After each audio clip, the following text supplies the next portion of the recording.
नमस्कार दोस्तों, मैं अंकित तिवारी आप सभी का आपके इस ऑनलाइन क्लास व्योम एकेडमी में स्वागत करता हूं। चलिए दोस्तों शुरू करते हैं। पहला प्रश्न है, भाषा का अस्तित्व एवं विकास समाज के बाहर नहीं हो सकता, यह कथन किसका है। यहाँ पे हमें यह बताना है कि यह कथन किसने कहा है। पहला चोमोस्की, दूसरा है वाइगोत्स्की, तीसरा है ओरोनिन और चौथा है जीन पियाजे। तो इसका जो आंसर होगा वो होगा तीसरा, ओरोनिन ने कहा था। अगला प्रश्न है, भाषा शिक्षण की अनुवाद विधि। पहला, मातृभाषा को मध्यस्थ बनाती है। दूसरा, मातृभाषा की उपेक्षा करती है। तीसरा, मातृभाषा को मध्यस्थ नहीं बनाती। और चौथा है, लक्ष्य भाषा को ही श्रेष्ठ सिद्ध करती है। तो इसका आंसर होगा पहला, मातृभाषा को ही मध्यस्थ बनाती है। अगला प्रश्न है,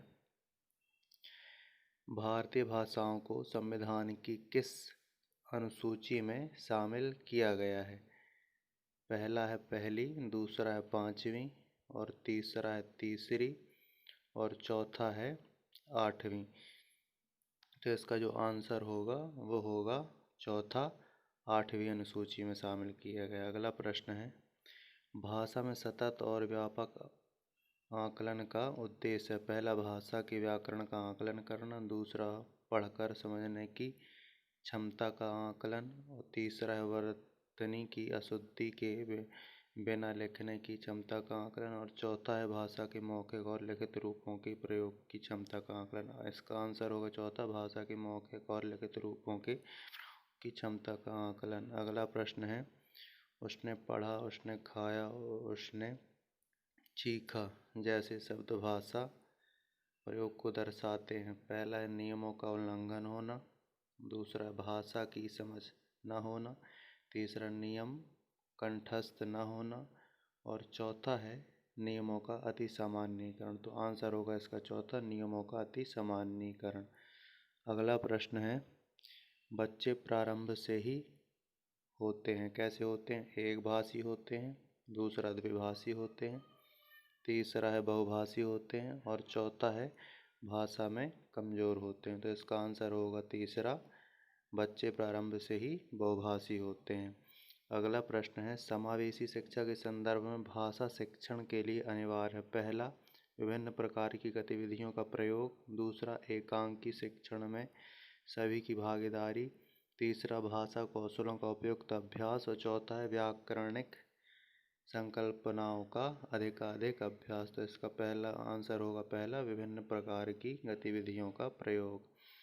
अगला प्रश्न है, भाषा सीखने की कौन सी विधि मातृभाषा को मध्यस्थ बनाए बिना दूसरी भाषा को सीखने में सहायक होती है। पहला है अनुवाद विधि, दूसरा है द्विभाषी विधि, तीसरा है अप्रत्यक्ष विधि और चौथा है प्रत्यक्ष विधि। तो इसका जो आंसर है वो है चौथा, प्रत्यक्ष विधि। अगला प्रश्न है, निम्नलिखित में से कौन सा लेखन का अभ्यास है। इसमें पूछा है।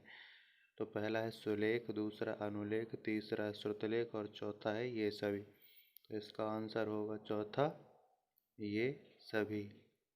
अगला प्रश्न है, जब अध्यापक कक्षा में छात्रों के समक्ष स्वयं वाचन प्रस्तुत करता है, मतलब बोलना चालू करता है, तो उसे क्या कहते हैं। तो पहला है अध्यापक वाचन, दूसरा है अनुकरण वाचन और तीसरा है आदर्श वाचन और चौथा है विशेष वाचन। तो इसका जो आंसर होगा वो होगा तीसरा, आदर्श वाचन। धन्यवाद दोस्तों, ये क्लास यहीं पर समाप्त होती है। मिलते हैं अगली क्लास में।